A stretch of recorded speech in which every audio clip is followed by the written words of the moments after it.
Hello, my dear student. You know very well, in human beings and in animals, there are so many materials which are needed to transport from one place to another place in their body and from one cell to another cell in body. We have learned in blood, oxygen are transport with the help of blood due to hemoglobin which are present in RBC, and carbon dioxide and other waste material also transport with the help of blood. मैंने आपको पढ़ाया था lungs में क्या होता है, blood का purification होता है और कार्बन डाइऑक्साइड क्या होता है वहां से रिमूव होता है. Like that kidney also filtrate blood which remove urea and other harmful toxic substance in the form of urine. आप यूरिन जाते हो बेटा तो जितना भी यूरिया और आपका टॉक्सिक सब्सटेंस होता है वो आपका रिलीज होता है. आपको एक और चीज पता है बेटा, animals and human beings has ability to think. Most probably human में ज्यादा होती है ना कि हम सोच समझ के कोई भी काम करते हैं. अगर मैं आपसे बात करी तो आपको पता है मेरा ये हैंड, मेरा गेस्चर, मेरा फेशियल एक्सप्रेशन सब मूवमेंट हो रही है ना. क्यों हो रही है? ये due to muscular tissues. Muscular tissue की हेल्प से जो हम सोच पाते हैं, किसकी हेल्प से सोच पाते हैं? नर्व टिश्यूज की हेल्प से. जो बॉडी में हमारा मटेरियल एक प्लेस से दूसरे प्लेस तक पहुंच पाता है, किसकी हेल्प से? कनेक्टिव टिश्यू की हेल्प से, है ना. और हमारी बॉडी प्रोटेक्ट रहती है एक्सटर्नल एनवायरनमेंट से, वो किसके कारण होती है? एपिथेलियल टिश्यूज के बारे में. So in this chapter we will learn about animal tissues. देखो बेटा, बेसिकली जो एनिमल टिश्यूज होते हैं आपके 4 टाइप्स के होते हैं. पहला हम डिटेल में पढ़ेंगे एपिथेलियल, नेक्स्ट पढ़ेंगे कनेक्टिव, एंड थर्ड पढ़ेंगे क्या पढ़ेंगे? मस्कुलर टिश्यूज, एंड फोर्थ पढ़ेंगे नर्व टिश्यूज. ठीक है बेटा, तो let's get start epithelial tissue. तो let's learn about the first animal tissue. First animal tissue के बारे में पढ़ते हैं बेटा, that is your epithelial tissues. Epithelial tissue का क्या फंक्शन होता है? देखो बेटा, epithelial tissue is the first layer of any animal. पहली लेयर जो हमारी बॉडी की होती है, चाहे वो हमारे स्किन की हो चाहे ऑर्गन की हो, जो फर्स्ट लेयर होती है that is the epithelial tissue, that are made up of epithelial tissues. तो सबसे पहला काम क्या है बेटा एपिथेलियल टिश्यूज का? ये क्या होती है? First layer. एपिथेलियल क्या होती है? First layer of animal body. Animal body की फर्स्ट लेयर होती है और ये डिफरेंट ऑर्गन को सेपरेट भी करती है, उसकी लाइनिंग को फॉर्म करती है. जैसे आप कोई डायग्राम बनाते हो बेटा तो उसकी आउटलाइन करते हो ना ताकि वो बाकी की चीजों से अलग हो जाए. लाइक दैट एपिथेलियल जो टिश्यूज होते हैं बेटा बेसिकली फर्स्ट लेयर होते हैं और प्रोटेक्शन का काम करते हैं. क्या काम करते हैं बेटा? प्रोटेक्शन का काम करते हैं, यानी हमारी बॉडी को प्रोटेक्ट का काम करते हैं इंजुरी से, जर्म से, केमिकल फिल्ट्रेशन का काम करते हैं. और बेटा इसका फंक्शन क्या होता है आपका? स्ट्रेटिफाइड स्क्वैमस एपिथेलियम टिश्यू का. ये क्या करता है? वेयरिंग और टियरिंग. देखो हमारी स्किन के अंदर बहुत सारी लेयर होती है, कौन से टिश्यू की होती है? Stratified squamous tissue. जब सिंपल स्क्वैमस टिश्यूज लेयर में कन्वर्ट हो जाता है तो उसका नेम चेंज हो जाता है. क्या हो जाता है? Stratified squamous tissues. और देखो आप लेयर दिख रही है ना आपको, न्यूक्लियस नीचे की तरफ दिख रहे हैं. ये क्या करता है? वेयर और टियर से हेल्प करता है, यानी हमारी कटवट लग जाता है तो हमें प्रोटेक्ट करता है, जर्म से प्रोटेक्ट करता है, केमिकल सब्सटेंसेस से प्रोटेक्ट करता है, इंजरीज से प्रोटेक्ट करता है और मैकेनिकल सपोर्ट भी देता है. तो ये आपका कहाँ प्रेजेंट होता है बेटा? ये स्किन में होता है. और ये क्या करता है? एक वाटर प्रूफ होता है. ये act as a water proof tissues. ठीक है बेटा. और किससे बना होता है? ये स्पेशल टाइप का प्रोटीन होता है जिसे बोलते हैं कैरेटीन. क्या बोलते हैं बेटा? कैरेटीन. कैरेटीन ये टाइप का प्रोटीन होता है जो कि किसमें पाया जाता है? Stratified squamous epithelial tissues. अब पढ़ेंगे अपने नेक्स्ट एपिथेलियल टिश्यू के बारे में. तो बेटा नेक्स्ट पढ़ते हैं that is the columnar epithelial tissues. Columnar epithelial tissue basically देखो बेटा दिखने में आपको कैसे लग रहे हैं? एग्जैक्ट पिलर लाइक स्ट्रक्चर लग रहा है, कॉलम से बने हुए, टॉल कॉलम है. तो कॉलमनर नेम ही पड़ा है क्योंकि ये कैसे होते हैं? कॉलम जैसे होते हैं, टॉल कॉलम जैसे होते हैं. और जो इनका बेस होता है, ठीक है बेटा, इसका जो बेस होता है उसकी तरफ न्यूक्लियस होते हैं, nucleus at toward the base. तो columnar epithelial tissues are basically taller and broader like a pillar with nucleus toward the base. और इसका फंक्शन क्या होता है बेटा? इसका मेन फंक्शन होता है एब्जॉर्प्शन का और सिक्रीशन का. एब्जॉर्प्शन और सिक्रीशन का. और ये कहाँ कहाँ पे प्रेजेंट होते हैं बेटा? ये हमारे होते हैं इंटेस्टाइन में, इंटेस्टाइन क्योंकि सिक्रीशन का काम है. और कहाँ पर होते हैं आपके? स्टमक में कोलोन में, और कहाँ पर होते हैं बेटा, गॉल ब्लैडर में। देखो जहां जहां सिक्रीशन का काम हो रहा है। और कहाँ होते हैं, ओविडक्ट में। ओविडक्ट क्या होता है, फैलोपियन ट्यूब, रिप्रोडक्शन में आपने पढ़ा होगा। तो कॉलमनर एपिथेलियल टिश्यूज बेसिकली कैसे होते हैं बेटा, टॉल होते हैं और कैसे होते हैं, पिलर लाइक होते हैं with the nucleus toward the base. और ये कहाँ कहाँ प्रेजेंट होते हैं, it is present in intestine, stomach, colon, gall bladder और oviduct. And it help in absorption and secretion in intestine, और कहाँ पर, यस, स्टमक के अंदर और कोलोन के अंदर। तो इनका मेन जो फंक्शन होता है बेटा एब्जॉर्प्शन एंड सिक्रीशन का होता है। अब हम नेक्स्ट पढ़ेंगे। तो बेटा नेक्स्ट हम क्या पढ़ेंगे, cuboidal epithelial tissue. Cuboidal epithelial tissue, देखो नाम से पता लग रहा होगा क्यूबॉइडल। क्यूबॉइडल नाम क्यों पड़ा, because their cell appear like cup shaped. इनकी जो सेल होती है कप शेप्ड होती है, और जो इनका फ्री बेस होता है कैसा दिखता है, हेक्सागन शेप का दिखता है। और इनका फंक्शन क्या होता है, देखो एब्जॉर्प्शन का फंक्शन होता है, सिक्रीशन का फंक्शन होता है, एक्सक्रीशन का फंक्शन होता है, और मैकेनिकल सपोर्ट का फंक्शन होता है। तो इनका फर्स्ट फंक्शन क्या है बेटा, एब्जॉर्प्शन। नेक्स्ट फंक्शन क्या है इनका, सिक्रीशन। थर्ड फंक्शन क्या है, excretion. And fourth function, yes, mechanical support. Mechanical support, आगे समझ में बेटा। इनके 4 मेन फंक्शन होते हैं, एब्जॉर्प्शन का, सिक्रीशन का, एक्सक्रीशन का और मैकेनिकल सपोर्ट। मैं आपको फंक्शन पता है पहले क्यों बताती हूँ, ताकि फंक्शन के अकॉर्डिंग आप फाइंड आउट कर सको कि ये टिश्यूज कहाँ पे होंगे। तो देखो बेटा ये जो टिश्यू होते हैं कहाँ पर होते हैं बेटा, किडनी में होते हैं, किडनी ट्यूब्यूल्स में होते हैं बेटा, पेनक्रियाज में होते हैं क्योंकि पेनक्रियाज भी सिक्रीशन का काम करता है, ओविडक्ट में होते हैं, स्पर्म डक्ट में होते हैं आपके, जो आपके रिप्रोडक्टिव डक्ट होते हैं वहां पर होते हैं, सलाइवरी ग्लैंड्स में होते हैं। ये देखो सारी जगह सिक्रीशन, एब्जॉर्प्शन, एक्सक्रीशन का ही काम हो रहा है। तो हम फंक्शन के अकॉर्डिंग हम देख सकते हैं कि टिश्यू कहाँ पर पाया जाता है, kidney tubules, pancreas, oviduct, sperm duct और salivary glands, salivary glands and sweat glands, sweat glands में। आगे समझ। तो क्यूबॉइडल में शेल कैसी होती है, कप शेप्ड होती है, इनका बेस हेक्सागन होता है, फ्री होने के कारण इनका बेस कैसा अपीयर होता है, हेक्सागन। फंक्शन होता है absorption, secretion, excretion, mechanical support. और कहाँ कहाँ पर पाए जाते हैं, किडनी ट्यूब्यूल्स में, पेनक्रियाज में, ओविडक्ट में, स्पर्म डक्ट में, सलाइवरी ग्लैंड में और स्वेट ग्लैंड में। तो बेटा चलो नेक्स्ट पढ़ते हैं ग्लैंडुलर एपिथेलियल टिश्यू। देखो बेटा ग्लैंडुलर एपिथेलियल टिश्यू किससे बना है, जो कॉलमनर टिश्यू जो मैंने आपको पढ़ाया था, जब वो मॉडिफाई हो जाता है और ऑयल ग्लैंड्स बनाने लगता है, सलाइवरी ग्लैंड्स बनाने लगता है, स्वेट ग्लैंड्स बनाने लगता है, तो उसका नेम चेंज हो जाता है कॉलमनर वाले का, और क्या बन जाता है, ग्लैंडुलर एपिथेलियल टिश्यू फॉर्म हो जाता है।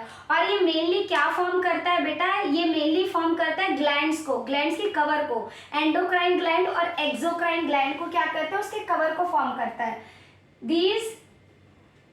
These form cover of exocrine and endocrine gland basically, ठीक है बेटा।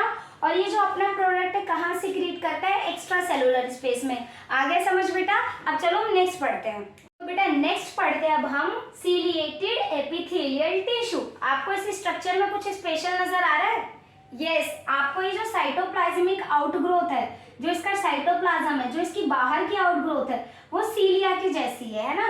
वो कैसी है बेटा आपके, ऐसे आउटग्रोथ कैसी है, ऐसे है, सीलिएटेड है, ठीक है। तो सीलिएटेड नाम ही पड़ा है क्योंकि जो इसका साइटोप्लाज्म है वो कैसा हो जाता है, साइटोप्लाज्म की आउटग्रोथ। देखो नीचे तो नॉर्मल साइटोप्लाज्म है, लेकिन आप ऊपर जा रहे हो, जब इसकी आउटग्रोथ दे रहे हो तो कैसे, सीलिएटेड आउटग्रोथ है, इसलिए इसका नाम क्या पड़ा है, ciliated epithelial tissues. And basically these tissues are cuboidal and columnar epithelial tissue. These look like columnar and cuboidal epithelial tissue. तो बेटा नेक्स्ट हम पढ़ते हैं ciliated epithelial tissue. ciliated से क्या समझ आ रहा है आपको, आपको कुछ इस डायग्राम में स्पेशल नजर आ रहा है? यस, आपको जो इसका साइटोप्लाज्म ऊपर वाला है, देखो नीचे का जो साइटोप्लाज्म है वो नॉर्मल है, लेकिन ऊपर वाले साइटोप्लाज्म की जो आउटग्रोथ है कैसी है, सीलिएटेड है, हेयर लाइक स्ट्रक्चर्स दिख रहे हैं। तो basically columnar epithelial tissues, these types of tissue are columnar and cuboidal like. ये कॉलमनर और क्यूबॉइडल की तरह आपको दिखेंगे, लेकिन जो इनका साइटोप्लाज्म का आउटग्रोथ होता है वो कैसा होता है, सीलिएटेड होता है। और ये कहाँ पे प्रेजेंट होते हैं बेटा, ये आपके बेसिकली ट्रैकिया में होंगे, ट्रैकिया में, ब्रोंकी, किडनी ट्यूब्यूल्स, जहां पे फिल्ट्रेशन का काम होगा basically, kidney tubules, sperm duct, fallopian tube जिसे ओविडक्ट भी बोलते हैं, फैलोपियन ट्यूब, और कहाँ होगा सोचो, trachea, bronchi, kidney tubule, sperm, fallopian tube, और कहाँ होगा ये हेयर लाइक स्ट्रक्चर, और कहाँ हेल्प करते हैं, आप सोच के कमेंट में बताना, ठीक है बेटा। और इसका मेन फंक्शन क्या होता है बेटा, ये जो पार्टिकल्स होते हैं वो क्या करते हैं, इसके मूवमेंट को हेल्प करता है डायरेक्शन में। जैसे हमारे ईसोफेगस है, उसमें जब फूड जाता है तो वो डायरेक्शन करता है स्टमक की तरफ, जब ट्रैकिया में हवा जाता है तो एयर क्या करती है, ब्रोंकी और ब्रोंक्यूल्स की तरफ जाने में हेल्प करती है लंग्स में। तो बेसिकली क्या करता है, पार्टिकल्स को डायरेक्शन प्रोवाइड करता है, ठीक है। इसके पुश से, अपने पुश की हेल्प से, अपने सीलिया की हेल्प से ये पार्टिकल्स के मूवमेंट को डायरेक्शन प्रोवाइड करता है। तो ये और कहाँ पर होता है हमारे बेटा, ईसोफेगस में भी होता है, यानी हमारे फूड पाइप में, ईसोफेगस में। तो बेसिकली सीलिएटेड एपिथेलियल टिश्यूज कैसे होते हैं, this look like columnar and cuboidal epithelial tissue basically, and the cytoplasm outgrowth is ciliated, cilia जैसे होते हैं जो वेरियस पार्टिकल के मूवमेंट में हेल्प करते हैं। जैसे हमारी विंड पाइप ट्रैकिया जो है एयर की मूवमेंट में हेल्प करती है, फिल्ट्रेशन का भी काम करती है। और ईसोफेगस फूड का मूवमेंट, किडनी ट्यूब्यूल्स में होते हैं, ब्रोंकी में होते हैं, स्पर्म डक्ट में होते हैं, और फैलोपियन ट्यूब्स में भी होते हैं, ठीक है बेटा। आगे समझ में। अब हम नेक्स्ट टिश्यू कवर करेंगे, that is your connective tissue. बेटा नेक्स्ट हम पढ़ेंगे कनेक्टिव टिश्यू। कनेक्टिव क्यों बोल रहे हैं इसको, क्योंकि हमारी बॉडी में कहीं ना कहीं से कनेक्शन का काम करती हैं, ठीक है। हर एक पार्ट को कनेक्ट करने का काम करती होंगी, इसलिए इनका क्या नाम पड़ा है, कनेक्टिव टिश्यू। तो फर्स्ट जो कनेक्टिव टिश्यू पढ़ेंगे बेटा, हम पढ़ेंगे ब्लड के बारे में। हम किसके बारे में पढ़ेंगे बेटा, ब्लड। ब्लड को कनेक्टिव टिश्यू क्यों बोलते हैं, why blood is called connective tissue, because it transport waste material, digestive food, gases and oxygen throughout our body। हमारे बॉडी में जितना भी डाइजेस्टेड फूड हमने डाइजेस्ट किया है डाइजेशन प्रोसेस से, ठीक है, जितना भी कार्बन डाइऑक्साइड है, जितना भी गैसेस है, जितना भी वेस्ट मटेरियल है और ऑक्सीजन, ये सारा का सारा किसकी हेल्प से ट्रांसपोर्ट होता है, with the help of blood. इसीलिए ब्लड को क्या बोलते हैं बेटा, कनेक्टिव टिश्यू बोलते हैं। Why blood is called connective tissue, because it transport digested food, hormone, oxygen and gases throughout our body and reach to each and every cell of the body, that's why blood is called connective tissue. Blood बेटा, blood के components क्या क्या होते हैं आपके blood के component होते हैं, पहले प्लाज्मा जिसे हम बोलते हैं मैट्रिक्स भी बोलते हैं, फिर पढ़ते ब्लड सेल पढ़ेंगे हम, फिर पढ़ेंगे प्लेटलेट्स, ठीक है बेटा। फिर क्या पहले क्या पढ़ेंगे हम, प्लाज्मा मैट्रिक्स, फिर पढ़ेंगे ब्लड सेल, और फिर क्या पढ़ेंगे प्लेटलेट्स के बारे में। मैंने वीडियो डिटेल में डाली हुई अपने चैनल पे, अगर आपको देखना है तो मैं लिंक डिस्क्रिप्शन में लिख दूंगी, आप वहां जाकर देख सकते हो, ठीक है बेटा। ब्लड का पूरा एक कंप्लीट वीडियो है। तो ब्लड जो होता है कनेक्टिव टिश्यू होता है, जिसके आपके 3 मेन पार्ट्स होते हैं, प्लाज्मा और मैट्रिक्स। देखो जो ब्लड होता है लिक्विड होता है, लिक्विड किस कारण होता है, ड्यू टू द प्लाज्मा। और प्लाज्मा किस किस से बनता है बेटा, प्लाज्मा के अंदर क्या क्या होता है, protein, hormones, enzymes and salts, ठीक है बेटा। प्लाज्मा ही क्या करता है, ब्लड को फ्लूइडिटी प्रोवाइड करता है। अगर प्लाज्मा नहीं होगा तो ब्लड हमारा फ्लूइड नेचर नहीं होगा। फ्लूइड क्या होता है, बहना, ठीक है। तो प्लाज्मा और मैट्रिक्स भी कहते हैं, which are made up of protein, hormones and salt से, and it provide the fluidity of our blood. Next मैं आपको पढ़ाऊंगी ब्लड सेल के बारे में। आपने पढ़ा होगा छोटी क्लासेस में भी, आरबीसीज के बारे में पढ़ा होगा और डब्ल्यूबीसीज के बारे में पढ़ा होगा। आरबीसी को एरिथ्रोसाइट्स भी बोलते हैं, रेड ब्लड सेल, जिसके अंदर एक स्पेशल पिगमेंट होता है, haemoglobin. If there is no haemoglobin, oxygen can not transport through the blood. इसके अंदर कौन सा पिगमेंट होता है बेटा, हीमोग्लोबिन, ठीक है। ये किससे बनता है, आयरन से। जब आप ब्लड टेस्ट कराते तो हीमोग्लोबिन का लेवल चेक होता है, ठीक है। अगर कमी होती है तो डॉक्टर बोलता है आयरन रिच फूड खाओ, जैसे पोमीग्रेनेट, कॉर्न, ये सारी चीजें, बीटरूट। तो बेसिकली आरबीसी के अंदर हीमोग्लोबिन एक मेन पिगमेंट होता है जो कि क्या करता है, ऑक्सीजन को ट्रांसपोर्टेशन का काम करता है। इसकी सेल जो होती है ऑक्सीजन का ट्रांसपोर्ट करने में हेल्प करती है ब्लड के थ्रू, ठीक है बेटा। तो आरबीसी रेड ब्लड सेल जिसे एरिथ्रोसाइट्स बोलते हैं और ये बोन मैरो में फॉर्म होते हैं। नेक्स्ट है आपका डब्ल्यूबीसी व्हाइट ब्लड सेल, इसको सोल्जर ऑफ द बॉडी बोलते हैं। Why? Because it fight from foreign particles और germs which enter one body by producing antibodies. Yes, ये क्या बनाती है बेटा, एंटीबॉडीज बनाती हैं जो कि फॉरेन पार्टिकल्स जो होते हैं, जर्म्स और बैक्टीरिया अगर हमारी बॉडी के अंदर आते हैं तो उसे फाइट करती हैं, ठीक है। और अपनी बॉडी को स्ट्रांग बना के हम क्या कर सकते हैं, उनको बाहर भगा सकते हैं, ठीक है।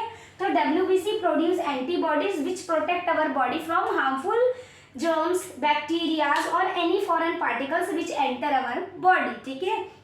जिसके डब्ल्यूबीसी कमजोर होते हैं, वीक होते हैं या लेस नंबर होते हैं, वो एंटीबॉडीज प्रॉपर अमाउंट में फॉर्म नहीं कर पाते, ठीक है। वो लोग जल्दी जल्दी बीमार पड़ते हैं, उनका इम्यून सिस्टम क्या होता है, लो होता है। आगे समझ में। नेक्स्ट हम पढ़ेंगे platelets. Platelets play a very important role. आपको पता है अगर आपका हाथ कट जाता है, ठीक है, एक्सीडेंट हो जाता है तो ब्लड कुछ टाइम बाद क्लॉट हो जाता है, जम जाता है ना। अगर ये प्रॉपर्टी नहीं होगी तो ब्लड कॉन्टिन्यूसली फ्लो होता रहेगा होता रहेगा होता रहेगा और हम मर जाएंगे, है ना। तो platelets help in clotting of blood during injuries. ये क्या करती है, क्लोटिंग में हेल्प करती है बेटा ब्लड के during injuries, blood during injuries और एक्सीडेंट। चाकू से हाथ कट गया, चाहे इतना सा भी कटे, अगर ये प्लेटलेट्स नहीं होंगे तो खून बहता रहेगा बहता रहेगा बहता रहेगा, ठीक है, और हम मर जाएंगे। तो बेसिकली ब्लड को कनेक्टिव टिश्यू क्यों बोलते हैं, क्योंकि ये बहुत सारे मटेरियल्स को हमारी बॉडी के अंदर ट्रांसपोर्ट करता है हर सेल के पास, जैसे digestive food, oxygen, exchange of gases, waste material, ठीक है। ब्लड के मेन कंपोनेंट्स क्या होते हैं, plasma, blood cell, platelets. Plasma को मैट्रिक्स भी बोलते हैं जो प्रोटीन, सॉल्ट्स और हार्मोन से बनता है। ब्लड सेल 2 टाइप्स की होती है, डब्ल्यूबीसी, आरबीसी जिसे बोलते हैं, एरिथ्रोसाइट्स भी बोलते हैं। 3 और 4 मंथ्स की लाइफ होती है। हीमोग्लोबिन इसका इंपॉर्टेंट पिगमेंट है जिसके कारण ये ऑक्सीजन को ट्रांसपोर्ट कर पाता है। और डब्ल्यूबीसी एंटीबॉडीज होती है जो फॉरेन पार्टिकल्स, जर्म्स और बैक्टीरिया से हमारी बॉडी को प्रोटेक्ट रखती है। नंबर 3 जो पार्ट है ब्लड का, दैट इज प्लेटलेट्स। ये क्या करता है, ब्लड की क्लोटिंग में हेल्प करता है। अब हम नेक्स्ट जो पढ़ेंगे बोन्स के बारे में पढ़ेंगे, ठीक है बेटा। तो बेटा नेक्स्ट हम क्या पढ़ने जा रहे हैं, बोन के बारे में पढ़ने जा रहे हैं। आपने छोटी क्लासेस में पढ़ा होगा ना बेटा स्केलेटन सिस्टम के बारे में। अच्छा चलो 1-2 फंक्शन लिख के कमेंट बॉक्स में मुझे बताना कि स्केलेटन सिस्टम का फंक्शन क्या होता है, ठीक है। मैं आपको वैसे ही बता देती हूँ थोड़ा सा। स्केलेटन सिस्टम क्या करता है, हमारी बॉडी को एक फ्रेमवर्क प्रोवाइड करता है। आपने दशहरा में रावण बनते हुए देखा होगा, ठीक है, नहीं देखा तो जाके देख लेना या यूट्यूब पे सर्च कर लेना, गूगल पे, ठीक है। आजकल हम घर बैठे बहुत सारी चीजें सीख सकते हैं, जैसे आप मेरी वीडियो के थ्रू बहुत सारी इन्फॉर्मेशन सीख सकते हैं, ठीक है बेटा। तो मेरी वीडियो देखते रहा करो और मेरे चैनल को लाइक और सब्सक्राइब भी करा करो, ठीक है। तो बोन पढ़ते हैं। मैं दशहरा की बात करी थी, रावण की बात करी थी, है ना। तो रावण का पुतला जब बनाते हैं उसमें बैम्बू स्टिक से पहले उसका फ्रेम तैयार करते हैं, फिर उस पर गोंद लगा लगा के अंदर बम वगैरह डाल के फिर अच्छे से उसको ऊपर से सजाते हैं, है ना, पेपर पेस्ट करके, डिजाइन बना के, मुकुट बना के। जस्ट लाइक दैट हमारी बॉडी का फ्रेमवर्क, जो ढांचा है फ्रेम, वो किससे बना है, बोन से बना है, स्केलेटन सिस्टम से बना है। आपको पता है अगर ये बोन नहीं होते तो हम ऐसा स्लाइम जैसे होता है ना, बिल्कुल हमारी बॉडी ऐसे स्लाइम जैसी होती। तो बेसिकली बोन क्या प्रोवाइड करता है, हमारी बॉडी पे एक फ्रेमवर्क प्रोवाइड करता है, ठीक है। और आपके जो इतने डेलिकेटेड ऑर्गन्स है ना, जैसे कि आपका ह्यूमन हार्ट, लंग्स और ब्रेन, ये प्रॉपर एक प्रोटेक्शन में रहते हैं, वरना हमारा दिल इधर लटक रहा होता है, फेफड़े नाच रहे होते हैं और दिमाग बाहर निकल रहा होता है ना। तो बोन बेसिकली क्या करता है बेटा, हमारी बॉडी को एक फ्रेमवर्क प्रोवाइड करता है, ठीक है। तो और बोन कैसा होता है, हार्ड मैट्रिक्स होता है इसका। बोन जो होता है किसमें होता है, हार्ड मैट्रिक्स में एम्बेडेड होता है। और किससे बना होता है बोन बेटा, बोन जो आपका बना होता है वो बना होता है कैल्शियम एंड फॉस्फोरस। अच्छा मुझे एक बात बताओ, दांतों में कैविटी तो लगभग हर एक बच्चे की होगी, नहीं होगी तो अच्छी बात है, जिसके होगी वो समझ लो। कैल्शियम की कमी से होता है, आपको पता है। बोन है हमारी, जो टीथ होती है वो भी एक टाइप का बोन ही है, ठीक है। तो वो भी कैल्शियम और फॉस्फोरस से मिलके बनता है। तो बोन बेसिकली बनता किससे है, कैल्शियम और फॉस्फोरस से। जिनकी हड्डियों में दर्द रहता है, जिनके टूथ डीके जल्दी जल्दी होता है, उनको बोलते हैं कैल्शियम प्रॉपर अमाउंट में खाओ, विटामिन डी लो और फॉस्फोरस भी खाओ। तो बोन जो होता है ये कैसा होता है बेटा, it is embedded in the hard matrix. Bone hard होती है ना, आप क्या बोन को ऐसे ऐसे क्या स्क्वीज कर सकते हो क्या? नो, है ना। तो बोन कैसे होता है? जनरली हार्ड टिश्यू होता है, कनेक्टिव टिश्यू भी होता है, ठीक है।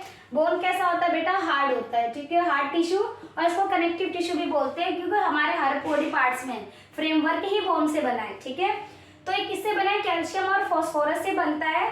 ये बेसिकली किससे बनता है? कैल्शियम और फॉस्फोरस से। देखो बेटा, जब दो बोन आपस में ज्वाइन होती है, जैसे मान लो यहाँ पे मेरी आधी बोन है, यहाँ पे आधी बोन है, मेरी लेग के बोन पेल्विक रीजन से ज्वाइन है, कमर से ज्वाइन है, और जो हमारी स्पाइनल कॉर्ड है वो भी ज्वाइन है ना। तो बेसिकली क्या होता है, जब दो बोन आपस में ज्वाइन होती हैं, जब एक बोन दूसरे बोन से अटैच्ड होती हैं, ठीक है, फ्रेमवर्क प्रोवाइड करने के लिए, तो एक टिश्यू होता है जिसको क्या बोलते हैं? लिगामेंट। क्या बोलते हैं बेटा? लिगामेंट बोलते हैं, ठीक है। जब एक बोन दूसरे बोन से ज्वाइन होती है तो किसकी हेल्प से होती है? लिगामेंट टिश्यू से होती है, ठीक है।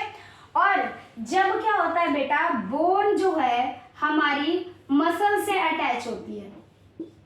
अच्छा, चलो मुझे ये बताओ, बोन मसल से क्यों अटैच होगी? अगर ये मसल्स नहीं होंगी तो क्या हमारी बॉडी मूव कर पाएगी?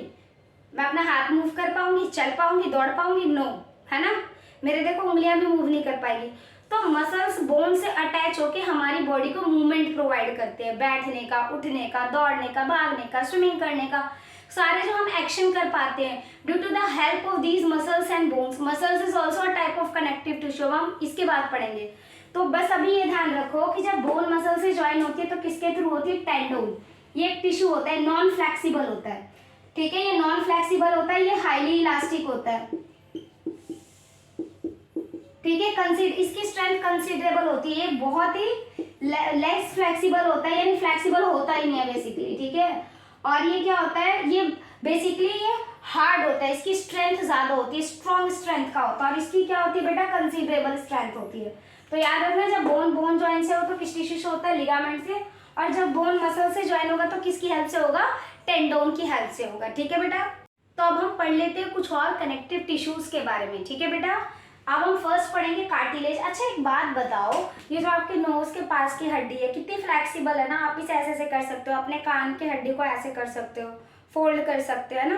Cartilage is also a type of bone. आपको पता है जो हम ये फोल्ड कर रहे हैं, ये नोज को ऐसे ऐसे कर रहे हैं, जो मिड पार्ट होता है, ठीक है, ये क्या होता है बेटा? कार्टिलेज होता है। कार्टिलेज भी क्या है? एक टाइप ऑफ बोन ही है, but it is very flexible, बहुत ही फ्लेक्सिबल होती है, आसानी से फोल्ड कर सकते हो, इलास्टिक होती है। और ये किससे बनती है? बेसिकली प्रोटीन और शुगर से बनती है। And where it is present, जहाँ पे आपके ज्वाइंट्स होते हैं, देखो ये दो नोज हैं, इनके बीच में जो ज्वाइंट्स है यहाँ पर होते हैं, हमारे कान में होते हैं ज्वाइंट्स पे, और ये क्या करते हैं? स्मूथनेस प्रोवाइड करते हैं। ये बोन्स के ऊपर भी होते हैं जो स्मूथनेस प्रोवाइड करते हैं बेसिकली, ठीक है। तो cartilages are also a type of bone which are very flexible and it is made up of protein and sugar and it is present between the joints, जैसे कि हमारे नोज के joints, हमारे ईयर के joint, ठीक है, आगे समझ में। अब एक और जो हमारा कनेक्टिव टिश्यू है दैट इज द एडिपोज। देखो ये बहुत इंपॉर्टेंट है, आजकल हम सब मोटे होते रहते हैं ना, कुछ एक्सेप्शनल है जो पतले रहते हैं, ठीक है, अच्छी बात है। तो एडिपोज टिश्यू कहाँ पर होती है? हमारी स्किन में होती है, ठीक है, तभी हमारा स्किन, पेट मोटा सा हो जाता है, हमारे चिक्स, है ना। तो एडिपोज टिश्यू कहाँ पे? स्किन में होते हैं, और बिटवीन द इंटरनल ऑर्गन्स के बीच में जो स्पेस होता है वहां पर होते हैं टिश्यू, और ये फैट को स्टोरेज का काम करता है। अच्छा मुझे एक बात बताओ, फैट का क्या फंक्शन होता है? फैट जो होता है हमारी बॉडी को एक्ट एज अ इंसुलेटर। आपने पोलर बियर पढ़ा है, कहाँ पर रहता है वो? पोलर रीजन में रहता है ना, वो हाइबरनेशन में चला जाता है, सो जाता है 6 महीने जब बहुत ज्यादा ठंड पड़ती है। उसकी जो एडिपोज टिश्यू होते हैं उसमें बहुत सारा फैट होता है जो उसे ठंड से प्रोटेक्ट करता है। तो एडिपोज टिश्यूज जो होते हैं फैट का स्टोरेज करते हैं, fat as a insulator act करता है, और ये टिश्यू में फैट को एज अ फैट ग्लोब्यूल्स के रूप में स्टोर करते हैं। आगे समझ में। अब नेक्स्ट पढ़ेंगे एरियोलर टिश्यूज। देखो बेटा, एरियोलर जो टिश्यूज होते हैं बेसिकली स्किन में होते हैं, और किस में होते हैं? मसल्स में होते हैं, स्किन्स और मसल्स के बीच में होते हैं एरियोलर टिश्यू। और कहाँ कहाँ होते हैं? ब्लड वेसल्स में और नर्व्स के बीच में होते हैं, कहाँ पर? बोन मैरो में। तो एरियोलर टिश्यू कहाँ होते हैं? स्किन और मसल्स के बीच में होते हैं, ब्लड वेसल्स और नर्व के बीच में होते हैं बोन मैरो में। और इनका क्या फंक्शन होता है? ये सपोर्ट करते हैं इंटरनल ऑर्गन को, ठीक है, यानी सपोर्ट प्रोवाइड करते हैं। और जो ये क्या करते हैं, जो हमारे टिश्यू डैमेज हो जाते हैं उनको रिपेयर में काम आते हैं। आगे समझ में। बोन पढ़ा, ब्लड पढ़ा और क्या क्या पढ़ा, कार्टिलेज पढ़ा, एडिपोस और एरियलर टिश्यू। रिवाइज करते रहना, ठीक है। अब नेक्स्ट की तरफ बढ़ते हैं, मस्कुलर टिश्यू के बारे में। चलो बच्चों, तो अब पढ़ते हैं मस्कुलर टिश्यूज के बारे में। बोन के बारे में हमने पढ़ लिया, अब क्या पढ़े, मस्कुलर टिश्यू के बारे में। देखो मसल्स कितनी हेल्प करती है ना, किसी चीज को गेन करना हो, फेंकना हो, ठीक है, किसी को किक करना हो, सारा का सारा फंक्शन क्या करती है, हमारी मसल्स करती है। गुस्सा होना हो तो सब काम क्या करती है, मसल्स ही करती है, ठीक है। तो muscles play a very important role. तब हम पढ़ेंगे टाइप्स ऑफ मसल्स के बारे में, ठीक है बेटा। तो बेटा आपको पता है मसल्स हर जगह होती है, इवन जो हमारा हार्ट होता है, ठीक है, जो मैंने आपको सर्कुलेटरी सिस्टम में पढ़ाया हुआ है। अगर आप देखना चाहते हो तो मेरी वीडियो में इसका लिंक मिल जाएगा, आप वहां से जाके देख सकते हो, ठीक है। तो हमारी जो हार्ट होती है इसमें स्पेशल मसल्स होती है जिसे बोलते हैं कार्डिक मसल्स, ठीक है बेटा। तो वो कार्डिक मसल्स क्या करती है, रिदमिक कॉन्ट्रैक्शन करती है। तो मसल्स बेसिकली क्या काम करती हैं, देखो जैसे आप जिम में जाते हो, बहुत सारे बच्चे जाते होंगे, झूठ मत बोलना, तो आप बॉडी बनाते हो ना, मसल्स को ग्रो करते हो ना, बेसिकली बाइसेप्स बनाते हो, है ना। तो जो बेटा मसल्स होती है बेसिकली कॉन्ट्रैक्ट्स और रिलैक्स होकर अपना फंक्शन क्रिएट करती हैं, ठीक है बेटा। तो बेटा ये स्पेशल प्रोटीन से बनती है जिसे बोलते हैं कॉन्ट्रैक्टाइल प्रोटीन। ये एक स्पेशल प्रोटीन होता है, इसीलिए इसे कॉन्ट्रैक्टाइल टिश्यू भी बोलते हैं मसल्स को, ठीक है। तो एक स्पेशल प्रोटीन से बनती है, कॉन्ट्रैक्टाइल प्रोटीन से। चलो अब हम पढ़ते हैं टाइप्स ऑफ मसल्स के बारे में। तो पहला हम पढ़ेंगे that is your striated muscular tissues के बारे में। देखो अगर आप मसल्स को, ठीक है, अगर आप स्टेन करते हैं, स्टेन क्या होता है, एक सब्सटेंस होता है, एक डाई टाइप का होता है जिसे हम सेल या टिश्यू को क्या करते हैं, डाई करते हैं, ठीक है, स्टेन करते हैं, उसको माइक्रोस्कोप के नीचे देखते हैं। आपके स्कूल में आपके टीचर्स कराते होंगे, नहीं कराए तो बोलना कराएंगे, ठीक है।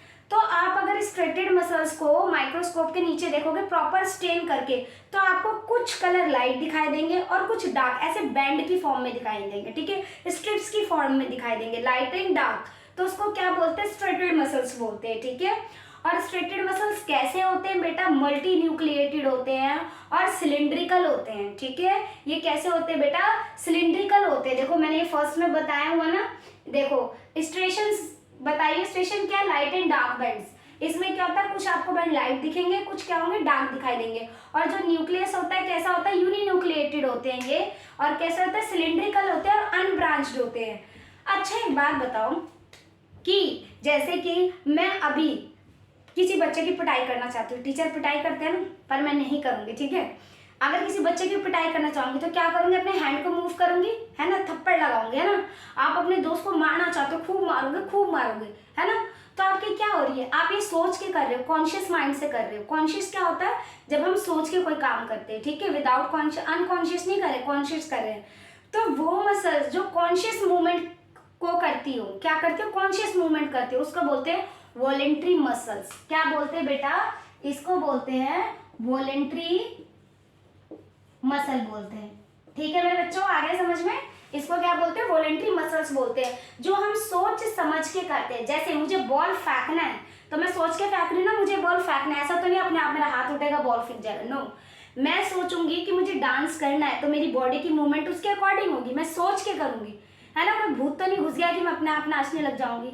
हाँ, तो वॉलेंट्री मसल्स क्या होती है, जो हम अपने माइंड के कंट्रोल से उसको कंट्रोल करते हैं। अभी मुझे हाथ उठाना है, कंट्रोल से कर रही हूँ, पैर उठाना है, कंट्रोल से कर रही हूँ, ठीक है।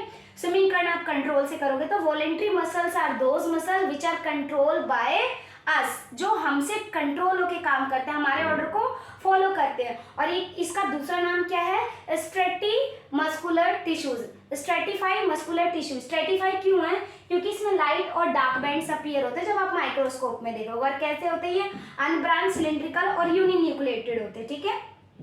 अब हम नेक्स्ट पढ़ते हैं इनवॉलेंट्री मसल्स। अच्छा एक बात बताओ मुझे, जब आप सोते हो तो आपकी तब भी डाइजेशन हो रहा होता है पेट के अंदर, आपका दिल धड़क रहा होता है ना, आपके सोच के करता है ऐसा नहीं ना, आप सो रहे हो तो तब भी बॉडी के अंदर बहुत सारे फंक्शन चलते हैं। वो कौन सी मसल्स करती है हमारी बॉडी के अंदर, यस वो करती हैं अनस्ट्रेटेड मसल्स। कौन सी मसल्स करती है, अनस्ट्रेटेड मसल्स, जिसे हम क्या बोलते हैं, इनवॉलेंट्री। इनवॉलेंट्री ये अनकॉन्शियस, ठीक है। तो इनवॉलेंट्री मसल्स जो होती है वो अपने खुद के कंट्रोल से रहती है, it can't be control by अस, हम इसे कंट्रोल नहीं कर सकते।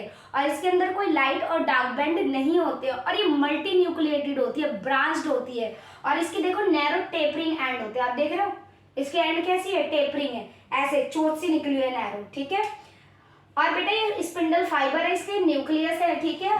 स्पिंडल शेप के सेल होते हैं और इनवोलेंट्री बोलते हैं, ठीक है। इनवोलेंट्री कहाँ कहाँ होती है, आपके ईसोफेगस फूड पाइप में, आपके यूट्रस में, फीमेल रिप्रोडक्टिव के पार्ट में, और कहाँ होती है, और कहाँ होती है बताओ, इनवोलेंट्री है, यस, ह्यूमन हार्ट, वो एक स्पेशल मसल होती है जिसे आप पढ़ोगे कार्डिक मसल, वो भी एक टाइप की इनवोलेंट्री मसल्स होती हैं, ठीक है, जो रिदमिक कॉन्ट्रैक्शन से हमारे क्या करती है, हार्ट बीट को मेंटेन करती है, ब्लड को फ्लो करती है, ठीक है। जरूर देखना ह्यूमन हार्ट वाला चैप्टर, ठीक है बेटा। तो involuntary muscles are those muscles which are not under our control, जिसे हम कंट्रोल नहीं कर सकते, अनकॉन्शियस भी वो काम करती रहती है।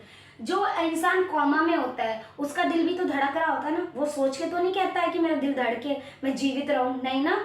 तो इनवॉलेंट्री मसल्स क्या करती है, अपना वर्क हमेशा करती रहती है, चाहे हम कॉन्शियस हो या अनकॉन्शियस हो। It can't be control by अस, लेकिन वॉलेंट्री मसल्स हमारे अंडर कंट्रोल होती है। वॉलेंट्री मसल्स का दूसरा नाम क्या है, स्ट्रेटिफाई मस्कुलर टिश्यूज, और इसका क्या नाम है बेटा, अनस्ट्रेटिफाई मस्कुलर टिश्यूज। आगे समझ में। लास्ट हम करेंगे कार्डिक मसल्स के बारे में। देखो रिदमिक कॉन्ट्रैक्शन, हार्ट की जो मसल्स होती है कि स्पेशल होती है, heart is a pumping organ है ना, तो बेटा उसकी एक स्पेशल मसल्स होती है जिसे हम बोलते हैं कार्डिक मसल्स, कार्डियक मसल्स। दिल के दौरे को क्या बोलते हैं बताओ, कार्डियक अरेस्ट, इसीलिए बोलते हैं। ये कार्डियक ना बहुत इंपॉर्टेंट है ह्यूमन हार्ट में। ये भी एक टाइप की इनवॉलेंट्री मसल्स है, रिदमिक कॉन्ट्रैक्शन से हमारी हार्ट बीट मेंटेन रहती है और हम क्या रहते हैं, अलाइव रहते हैं। आगे समझ में। अब चलो नेक्स्ट पढ़ते हैं, last that is nerve tissues. तो बेटा अब हम नेक्स्ट पढ़ते हैं नर्वस टिश्यूज के बारे में। जब आप 10th क्लास में जाओगे आप नर्वस सिस्टम पढ़ोगे, जिसमें आप ब्रेन पढ़ोगे, स्पाइनल कॉर्ड पढ़ोगे और नर्व सेल्स के बारे में पढ़ोगे कि ये कैसे कंबाइन होके नर्वस सिस्टम प्रोवाइड करते हैं हमारी बॉडी को, ठीक है। देखो कुछ भी होता है, जैसे मैं अभी आपसे बात ही कर रही हूँ, ठीक है, मैं आपको समझा रही हूँ, तो मैं जो समझा रही हूँ सबके सब कैसे आ रहा है, मेरी नर्व्स वो मैसेज लेके जा रही है मेरे ब्रेन तक कि मुझे आपको पढ़ाना है, तो ब्रेन मैसेज दे रहा है मेरे नर्व्स को कि आप क्या करो, ऐसे मूवमेंट कर करके पढ़ाओ, सेम ऐसे ही, ठीक है। आपकी क्या होती है, आपको भूख लगती है ना, तो आपकी जो मसल्स होती है नर्व सेल से अटैच होती हैं, वो मैसेज देती है आपकी ब्रेन को कि आपको भूख लगा है, ठीक है। फिर आप क्या करते हो, खाना खाना है, आपको कौन सिग्नल देता है, ब्रेन ही बताता है, ठीक है। आप रास्ते में चल रहे हो, आपको कहीं कांटा चुभ गया, पैर हटा लेते हो, ठीक है, कांटा चुभा है, अगर हमारे नर्व सेल नहीं होगे हमें फील ही नहीं होगा, है ना। तो एक स्टिमुलस का क्या करता है, स्टिमुलस की तरह एक्ट करता है। स्टिमुलस क्या होता है बेटा, जिसके प्रति हम रिस्पॉन्स करें, ठीक है। जैसे आपको कोई जोर का थप्पड़ मारे तो आपको बहुत गुस्सा आ जाएगा, है ना, तो वो भी क्या है, एक स्टिमुलस है जो आपको थप्पड़ पड़ रहा है और रिस्पॉन्स क्या हो रहा है, आप गुस्सा कर रहे हो, है ना। तो स्टिमुलस क्या होता है, the sudden action in the environment which activate us to response for them, है ना। फूल होते हैं, देखते हो सूरजमुखी का फूल होता है, वो सनराइज देख के क्यों खुलता है, सनलाइट देख के क्यों खिलता है, क्यों, क्योंकि वो क्या है, सनलाइट के उसके लिए स्टिमुलस है, वो खिल के क्या करता है, उसके प्रति रिस्पॉन्स करता है। ऐसे ही हम जो भी दिन भर एक्टिविटी करते हैं, ठीक है, खाना खाना, कुछ भी करना, ठीक है, वो क्या करते हैं कि स्टिमुलस की तरह एक्ट करते हो और वो मैसेज नर्व सेल से हमारे दिमाग तक पहुंचती है, ब्रेन तक, और ब्रेन फिर मैसेज देता है, ठीक है, कि आपको ऐसे करना है, आपको ऐसे रिस्पॉन्स करना है, ठीक है। जैसे कि आप कंप्यूटर में काम करते हो, आप कोई क्या करते हो, कोई मैसेज सेंड करते हो, कंप्यूटर उसको रिकॉग्नाइज करता है, फिर उसका रिस्पॉन्स करता है ना। तो लाइक दैट क्या होता है बेटा, ये बेसिकली क्या करती है, स्टिमुलस जो होता है, स्टिमुलस को ऑर्गेनाइज करके उसको क्या देती है, रिस्पॉन्स देती है। कौन देती है बेटा, हमारी नर्व सेल। हमारी पूरी बॉडी के अंदर नर्व सेल्स होती है जो हर एक पार्ट से अटैच होती है। नर्व सेल्स होती कैसे, देखो बेटा, इसका एक सेंटर पार्ट होता है, इसे बोलते हैं साइटोप्लाज्म, ठीक है। सेल के मेन पार्ट जो होता है उसको क्या बोलते हैं, साइटोप्लाज्म। इसके सेंटर में न्यूक्लियस होता है और ये आपको हाथ दिख रहे होंगे ना, बहुत सारे ऐसे पतले पतले, ठीक है। ये हाथ नहीं है, डेंड्राइट्स है जो सिग्नल कैच करने का काम करते हैं। क्या करते हैं बेटा, ये सिग्नल कैच करते हैं, सिग्नल को कैच करते हैं, ठीक है, सिग्नल कैच करते हैं, ठीक है। जो भी स्टिमुलस हो रहा है ये क्या करते हैं, सिग्नल को कैच करते हैं, फिर इस बॉडी में भेजते हैं और फिर ये एक्सोन के थ्रू नर्व एंडिंग एंडिंग तक जाता है, फिर इससे दूसरा नर्व सेल एडजस्ट होता है, फिर वो वहां तक डेंड्राइट से लेता है, फिर वो बॉडी में डालता है, फिर वो एक्सोन से मूव करता है, फिर दूसरे नर्व तक जाता है। ऐसी पूरी बॉडी से होता है हमारे ब्रेन तक आता है, फिर ब्रेन उसको मैसेज देता है, फिर ऐसे ही प्रोसेस चलता है। तो सबसे पहले जो डेंड्राइट्स होते हैं वो क्या करते हैं, सिग्नल को कैच करने का काम करते हैं, फिर सेल बॉडी को भेजते हैं, न्यूक्लियस उसको क्या करता है, मैनिपुलेट करता है, फिर एक्सोन के पास भेजता है, फिर एक्सोन कहाँ भेजता है, नर्व एंडिंग में, फिर दूसरा नर्व वहां पर एडजस्ट होता है, ठीक है, फिर वहां से सिग्नल आगे की तरफ बढ़ता है। तो बेसिकली डेंड्राइट्स क्या होते हैं, शॉर्ट हेयर लाइक स्ट्रक्चर होते हैं, और एक्सोन क्या होता है, इसका लॉन्ग पार्ट होता है। आगे समझ में, इसके बारे में जो आप डिटेल है वो पढ़ोगे, आप क्लास 10th में पढ़ोगे। बेटा देखो, अगर सच में आपको चैप्टर समझ आता है बिल्कुल अच्छे से, तो प्लीज़ कमेंट बॉक्स में लिखा करो और मेरे चैनल को लाइक और सब्सक्राइब करो, ठीक है बेटा। और आपको नोट्स चाहिए तो प्लीज़ मुझे मेंशन करो, मैं आपको नोट्स भी प्रोवाइड करूंगी। और जो भी डिटेल में जैसे ब्लड हो गया, ह्यूमन हार्ट हो गया, मैंने पढ़ाया हुआ है, वो भी वीडियो आप लिंक से देख सकते हो, डिस्क्रिप्शन बॉक्स में चेक करना। ओके।